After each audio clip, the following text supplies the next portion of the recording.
ಮುಕ್ಕಾಲು 9 ಗಂಟೆ ನನ್ನ ಕಚೇರಿಗೆ ಬಂದ್ರೆ ಒಂದು 10 ಗಂಟೆವರೆಗೆ ಒಂದು 45 ಜನ ಬರ್ತಾರೆ. ಯಾರನ್ನು ಕೇಳಿದ್ರು ಕೂಡ SIR ಬಗ್ಗೆ ಏನೂ ಗೊತ್ತಿಲ್ಲ. ಅವ್ರೇನ್ ತಿಳ್ಕೊಂಡಿದ್ದಾರೆ, 18 ವರ್ಷದ ಮೇಲ್ಪಟ್ಟವರಿಗೆ ಮಾತ್ರ ಈ SIR ನಡೀತಾ ಇದೆ, ಇದು ನಮಗೂ ಇದಕ್ಕೂ ಸಂಬಂಧನೇ ಇಲ್ಲ, ನಾವು ಹುಟ್ಟಿದಾಗ್ಲಿಂದ ಇದೀವಿ, ಓಟ್ ಹಂಗೆ ಕಂಟಿನ್ಯೂ ಆಗತ್ತೆ ಅನ್ನೋ ಮನಸ್ಥಿತಿನಲ್ಲಿ ಇದ್ದಾರೆ. ಆದ್ರಿಂದ ಒಂದು ಕ್ಲಾರಿಫಿಕೇಶನ್ ಕೊಡೋದು ಒಳ್ಳೇದು ಜಾಸ್ತಿ ಜನರಿಗೆ, ಇನ್ನು ಹೆಚ್ಚೆಚ್ಚು ಜನರಿಗೆ ನಾವು ಅದನ್ನ ಮಾಹಿತಿ ಕೊಟ್ರೆ ಒಳ್ಳೇದು ಅಂತಕ್ಕಂಥ ಭಾವನೆ. ನಿನ್ನೆ ಸಾಗರದಲ್ಲಿ ನಾನು ಈ ವಿಚಾರದಲ್ಲಿ ಒಂದು SIR ಮೀಟಿಂಗ್ ಮಾಡಿದೀವಿ ನಾವು ನಮ್ಮ ಪಕ್ಷದ ವತಿಯಿಂದ. ಹಾಗೆ ಪ್ರೆಸ್ ಮೀಟ್ ಕೂಡ ಮಾಡಿದೀನಿ, ಹೊಸನಗರದಲ್ಲೂ ಮಾಡಿದೀನಿ, ತೀರ್ಥಹಳ್ಳಿಲೂ ಮಾಡಿದೀನಿ. ಅದು ನಾನು ಅರ್ಥ ಮಾಡ್ಕೊಂಡಂಗೆ ಭಾರತ ದೇಶದ ಇವತ್ತಿನ ಸ್ವಾತಂತ್ರ್ಯವನ್ನ, ಪ್ರಜಾಪ್ರಭುತ್ವವನ್ನ ದಮನ ಮಾಡಲಿಕ್ಕೆ ಅಂದ್ರೆ ಕೇಂದ್ರದ BJP ಸರ್ಕಾರ, ಮೋದಿಯವರು ಮತ್ತು ಅಮಿತ್ ಶಾ ಇವರಿಷ್ಟು ಜನ ಸೇರ್ಬಿಟ್ಟು ಪ್ರಜಾಪ್ರಭುತ್ವದ ಮೇಲೆ ಒಂದು ರೀತಿ ರಾಜಕೀಯ ಅತ್ಯಾಚಾರವನ್ನ ಮಾಡ್ತಾ ಇದ್ದಾರೆ. ಇದನ್ನ ತಹಬದಿಗೆ ತರಬೇಕು. ಈ ದೇಶದ ಜವಾಬ್ದಾರಿ ಪ್ರತಿಯೊಬ್ಬರಿಗೂ ಇದೆ, ಮಾಧ್ಯಮದವರಿಗೂ ಇದೆ, ನನಗೂ ಇದೆ, ಎಲ್ರಿಗೂ ಇದೆ, ಎಲ್ಲ ರಾಜಕೀಯ ಪಕ್ಷದವರಿಗೂ ಇದೆ. ಬಹಳ ಸಿಂಪಲ್ ಆಗಿ ನಾನು ಕೇಳ್ತಕ್ಕಂಥದ್ದು ಇಷ್ಟನೇ. ಈಗ ಸುಮ್ಮನೆ ಯೋಚನೆ ಮಾಡಿ, ನೀವು ಒಂದು ನೀಟ್ ಪರೀಕ್ಷೆಗೆ ಇಷ್ಟು ಗೊಂದಲ ಮಾಡ್ತಾ ಇದ್ದಾರೆ, ಇಷ್ಟು ಗೊಂದಲ ಆಗ್ತಿದೆ, ಮಾಡಕ್ಕಾಗ್ತಿಲ್ಲ. ನೀವು ನಿಮ್ಮ ಜಮೀನಿನ ಬಗ್ಗೆ, ನಿಮ್ಮ ಮನೆ ಬಗ್ಗೆ ಒಂದು ತಾಲೂಕ್ ಆಫೀಸಿಗೋ ನಗರಸಭೆನಲ್ಲೋ ಗ್ರಾಮ ಪಂಚಾಯತಿಯಲ್ಲೋ ಅರ್ಜಿ ಕೊಟ್ರೆ ಆ ಖಾತೆ ಬದಲಾವಣೆಗೆ 15 ವರ್ಷ 20 ವರ್ಷ ತಗೊಳ್ತಾರೆ, ಏನೇನೋ ಸಮಸ್ಯೆಗಳನ್ನು. ಒಂದು ತಿಂಗಳಲ್ಲಿ ಈ ದೇಶದ ಭವಿಷ್ಯ ರೂಪಿಸ್ತಕ್ಕಂಥ ಮತದಾನದ ಹಕ್ಕನ್ನ ನೀನು ಸರಿಯಾದ ರೀತಿ ಮಾಹಿತಿ ಕೊಡದೆ ನಿನ್ನನ್ನ ಈ ದೇಶದ ಪ್ರಜೆನೇ ಅಲ್ಲ ಅನ್ನಂಗೆ, ಇದ್ರೊಳಗೆ ನಿನಗೆ ಮತದಾನದ ಹಕ್ಕೇ ಇಲ್ಲ ಅನ್ನತಕ್ಕಂಥ ತೀರ್ಮಾನ ಬರೋ ಮನಸ್ಥಿತಿ ಮತ್ತು ಕಾನೂನು ಇದೆಯಲ್ಲ, ಇದ್ರ ಬಗ್ಗೆ ನಿಮ್ಗೆ ಏನ್ ಅನ್ಸುತ್ತೆ? ಇದೊಂಥರ ಕೊಲೆ ಮಾಡ್ದಂಗಲ್ವಾ? ನಾನ್ ಕೇಳ್ತಕ್ಕಂಥದ್ದು ಈಗ ಜೂನ್ 30ಕ್ಕೆ ಸ್ಟಾರ್ಟ್ ಆಗುತ್ತೆ ಮ್ಯಾಪಿಂಗ್. ಅದು ಉಪಯೋಗ ಇಲ್ದಿದ್ದು, ಅದ್ರ ಕತೆ ಕೈ ಬಿಟ್ಬಿಡಿ, ಮ್ಯಾಪಿಂಗ್ ಇದಕ್ಕೆ ಸಂಬಂಧನೇ ಇಲ್ಲ. ಜೂನ್ 30ಕ್ಕೆ ಆರಂಭ ಆದ್ರೆ ಜುಲೈ 29ರೊಳಗೆ ನಿಮ್ಗೆ 1 ತಿಂಗಳೊಳಗೆ ನೀವು ಮಾಹಿತಿ ಕೊಡಿ ಅಂತಕ್ಕಂಥದ್ದು. ಇಲ್ಲದೆ ಇದ್ರೆ ನಿಮಗೆ ವೋಟರ್ ಅಲ್ಲ. ನಾನು BJP ಮುಖಂಡರು ಪ್ರಧಾನ ಮಂತ್ರಿ ಇಲ್ಲಿ ಇರ್ತಕ್ಕಂಥದ್ದು ಕೇಳೋದು, ನಾನು ಕೇಳ್ತಕ್ಕಂಥದ್ದು ಇನ್ನು 6 ತಿಂಗಳ ಟೈಮ್ ಕೊಡ್ಲಿ. ಪರಿಶೀಲನೆಗೆ ನಾವು ವಿರೋಧ ಮಾಡಲ್ಲ.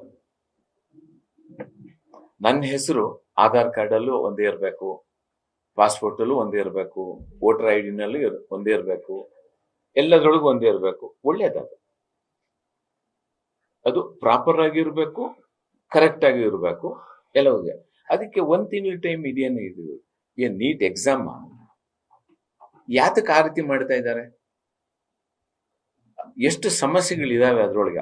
ಅವರೇ ಹೇಳ್ತಕ್ಕಂಥದ್ರೊಳಗೆ ಅಷ್ಟು ಆ ತರದ ಕಾರಣೇನು. ನಾಳೆ ಈ ಚುನಾವಣೆ ಬೇಡಪ್ಪ, ಮುಂದಿನ ಚುನಾವಣೆಗೆ ಬಳಸ್ಕೊಂಡ್ರೆ ಆಯ್ತು. ಆರಂಭ ಮಾಡಿ, ನೀವು ಆರಂಭ ಮಾಡಿ. ಈಗ 1 ತಿಂಗಳೊಳಗೆ ಕರೆಕ್ಷನ್ಸ್ ಆಗ್ಲಿಲ್ಲ, ವೋಟರ್ಸ್ ಲಿಸ್ಟ್ ಕರೆಕ್ಷನ್ಸ್ ಆಗ್ಲಿಲ್ಲ, ನನ್ನ ಅರ್ಜಿ ತೀರ್ಮಾನ ಆಗ್ಲಿಲ್ಲ, ನಿಮಗೆ ಮಾಹಿತಿ ಇದೆ, ನನ್ಗಿಂತ ಜಾಸ್ತಿ ಇದೆ. ನೀವು ದಿನನಿತ್ಯ ನೀವು ವಿಜುವಲ್ ಮೀಡಿಯಾದಲ್ಲಿ ಇರೋರು, ಪ್ರಿಂಟ್ ಮೀಡಿಯಾದಲ್ಲಿ ಇರೋರು, ನಿತ್ಯ ನಿಮಿಷಕ್ಕೆ ನಿಮಗಿದೆ. ಈಗ ವೆಸ್ಟ್ ಬೆಂಗಾಳಲ್ಲಿ 91 ಲಕ್ಷ ಜನರು ಓಟು ಡೆಲೀಟ್ ಆಯ್ತು. 1 ತಿಂಗಳ ಟೈಮ್ ಸಾಕಾಗುತ್ತೆ ಅದಕ್ಕೆ? ಆಯ್ತು. ಅಪೀಲ್ ಹಾಕಿದ್ರು. ಯಾರು ಅಪೀಲ್ ಹಾಕಿರೋದು? ಯಾರು? ನನ್ನ ಹೆಸರು ಕಿಮ್ಮನೆ ರತ್ನಾಕರ್ ಅಂತ ಇದೆ. ಅಫಿಷಿಯಲ್ ಆಗಿ ಆ ರೀತಿ ಇಲ್ಲ. KM ರತ್ನಾಕರ್ ಅಂತ ಇದೆ. ನನ್ನ SSC ಮಾರ್ಕ್ಸ್ ಕಾರ್ಡ್ ಅಲ್ಲಿ KM ರತ್ನಾಕರ್ ಅಂತ ಇದೆ. ನಾ ಲಾ ಸರ್ಟಿಫಿಕೇಟ್ ನಲ್ಲಿ ಅಡ್ವೊಕೇಟ್ ಆಗಿ ನನ್ನನ್ನ KMR ಅಂತ ಕರೀತಾರೆ. ಲಾಯರ್ಸು KMR, ಎಲ್ಲ KMR ಅಂತಾನೆ ಕರೀತಾರೆ. ಒಂದೊಂದ್ರೊಳಗೆ ಒಂದೊಂದು ಹೆಸರಿದೆ. ಈಗ ನಿಮ್ಮ ಹೆಸರು, ನೀವು ಇಷ್ಟು ಜನ ಇದ್ದೀರಾ ಮೀಡಿಯಾದವರು, ನಿಮ್ದು ವೋಟರ್ ID ಫೋಟೋ, ಈಗಿನ ಫೋಟೋ, ಆಧಾರದಲ್ಲಿರೋ ಫೋಟೋ ತೆಗೆದು ಕಂಪೇರ್ ಮಾಡಿ, ಎಲ್ಲ ಒಂದೇ ರೀತಿ ಇದಾವ? ಇರಕ್ ಸಾಧ್ಯನಾ? 20 ವರ್ಷದ ನಿಮ್ಮ ಫೋಟೋನ ID ನಲ್ಲಿ ಹಾಕಿ ಇಟ್ಟು ಇವತ್ತಿನ ನಿಮ್ಮ ಆಧಾರ್ ಕಾರ್ಡ್ ಅಲ್ಲಿ ಇನ್ನೊಂದಿದ್ದು ಇದ್ರೆ ಅದು ಏನಂತಾಗುತ್ತೆ? It can be rejected. ಈಗ ಮತ್ತೆ ಹೊಸ ಫೋಟೋ ಕೊಡಬೇಕು, ಸ್ಟ್ಯಾಂಪ್ ಸೈಜ್ ಫೋಟೋ ಕೊಡಬೇಕು. ಸಪೋಸ್ ಅವರು ಬ್ಲರ್ ಆಗಿದೆ, ಇದು ಸರಿ ಇಲ್ಲ ಅಂತ ಶಿ ಕ್ಯಾನ್ ರಿಜೆಕ್ಟ್ ಇಟ್. ಯಾರು ಬರ್ತಾರೆ? ಅಷ್ಟೆಲ್ಲ ಮಾಡಿ ನಮ್ಮ ಒಬ್ಬ ಮತದಾರರ ಪಟ್ಟಿಯಿಂದ ಹೊರಗೆ ಹಾಕೋ ಯೋಚನೆ ಇದೆಯಲ್ಲ, ಅದು ಒಂದು ಕೊಲೆ ಪ್ರಯತ್ನ ಅಂತ ನಾನು ಹೇಳ್ತಾ ಇದ್ದೇನೆ. 200 ವರ್ಷ 300 ವರ್ಷ ಈ ದೇಶದಲ್ಲಿ ಹೋರಾಟ ಮಾಡಿ ಸ್ವಾತಂತ್ರ್ಯ ಬಂದು ನನ್ನ ಪ್ರಜಾಪ್ರಭುತ್ವದ ನನ್ನ ದೇಶದಲ್ಲಿ ನನ್ನ ಹಕ್ಕನ್ನ ಕಳಿತಕ್ಕಂತ ಈ ದುರ್ಗುಣ ಇದೆಯಲ್ಲ, ಇದು ಬಿಜೆಪಿಗೆ ಮಾತ್ರ ಬರಕ್ ಸಾಧ್ಯ, ಬೇರೆ ಯಾರಿಗೂ ಸಾಧ್ಯ ಇಲ್ಲ. ಅವ್ರೇನ್ ಸಿದ್ಧಾಂತ ಬದಲಾವಣೆ ಮಾಡ್ಕೊಂಡ್ರೆ ಏನ್ ಸಿದ್ಧಾಂತ, ಇವ್ರು ನಂಬಿರೋ ಸಿದ್ಧಾಂತ ಯಾವುದು? ಇದು ಬಹಳ ನನ್ಗನ್ಸುತ್ತೆ, ಮುಂದೆ ಇನ್ನೊಂದು ಅಫ್ಘಾನಿಸ್ತಾನ ಆಗ್ಬೋದು, ಇನ್ನೊಂದು ತಾಲಿಬಾನ್ ಆಗ್ಬೋದು, ಬಿಜೆಪಿಯವರು ಇದನ್ನ ಜಾತಿ ಧರ್ಮವನ್ನ ರಾಜಕೀಯಕ್ಕೆ ತಂದು ಅಂಟಿಸಿ ಇಡೀ ದೇಶವನ್ನು ಕೂಲುಗೆಡಿಸ್ತಾ ಇರತಕ್ಕಂಥದ್ದು ನನ್ನ ಭಾವನೆ. ಇಡೀ ದೇಶವನ್ನು ತಮ್ಮ ಅಧಿಕಾರ ಉಳಿಸ್ಕೊಳ್ಳೋದಿಕ್ಕೆ ಎಲ್ಲೋ ಒಂದು ಕಟ್ಟಿದ್ದು ವೋಟರ್ಸ್ ಲಿಸ್ಟ್ ಇಂದ ಹೊರಗೆ ಹೋಗ್ಬಿಡ್ತಾರೆ, ಉಳಿಸಕ್ಕಾಗಲ್ಲ. ಏನಾಗಿದೆ, ನೀವು ಕೋರ್ಟಿಗೆ ಹಾಕ್ತೀರಿ, ಅವಕಾಶ ಇದೆ, 29 ಕ್ಲೋಸ್ ಆಗುತ್ತೆ. 29 ಕ್ಲೋಸ್ ಆದ ನಂತರ 5ನೇ ತಾರೀಕು ಮೇಲೆ ನೀವು ಅಪೀಲ್ ಹಾಕೋದಿಕ್ಕೆ ಅವಕಾಶ ಇದೆ. ಅಪೀಲ್ ಹಾಕಿದವ್ರ ಕಥೆ ಏನಾಗಿದೆ ಅಂದ್ರೆ 21 ಲಕ್ಷ ಓಟು ಕೋರ್ಟಲ್ಲಿ ಪೆಂಡಿಂಗ್ ಇದೆ, ಅವ್ರಿಗೆ ಓಟ್ ಇಲ್ಲ. ಅದ್ ನಿಮ್ಗೆ ಸಮ್ಮತಿ ಅಂತ ಅನ್ಸುತ್ತಾ?